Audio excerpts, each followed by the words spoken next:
This video is for people working on an octoring.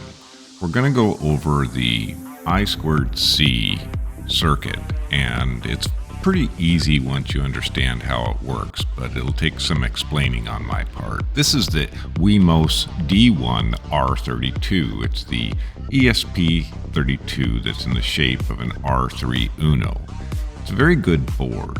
The two pins that we're looking at are the SCL and SDA, and I'll note that on the octoring this board is inverted so that the power connection, the barrel connection, is at the bottom. These are the two devices on the octoring that use the I2C or I2C interface.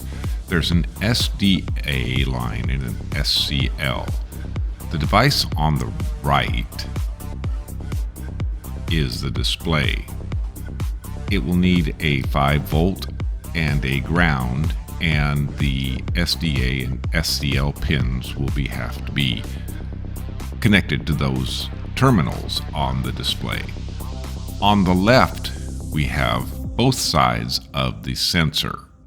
It will have pins coming out the back, and you won't be able to see the sensor. However, you will connect the SDA and SCL lines along with a ground and power to the pins that come out the back of the sensor, and they are aligned much like this, or exactly like this photo when you look at the back, the lower section of the left.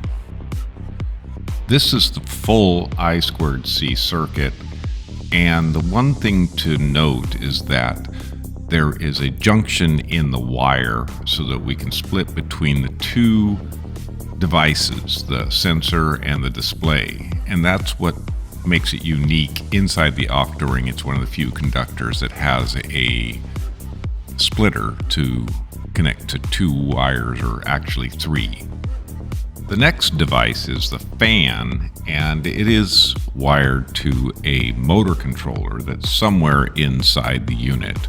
On the St. Helens unit, it's a small board. It has an LED on it. It is kind of floating with the wires. This is a 2-wire fan. You can wire it directly to 12 volts. It'll work just fine. The motor controller will control it based on several factors. This is a description of the electronics in general inside the octoring. It's supplied with a 12 volt. It can go as low as 11, but can't go much higher than 12.5.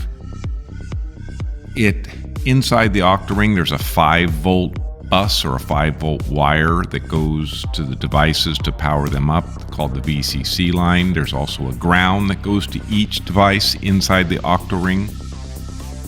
It also has a separate board for the light control that controls the light to a specific voltage and amperage.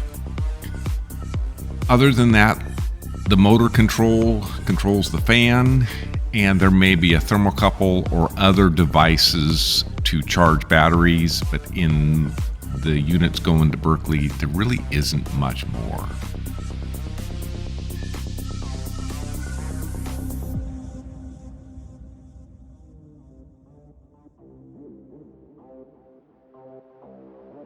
Smokeless Chimney, www.smokelesschimney.com, Facebook, Reddit, and YouTube.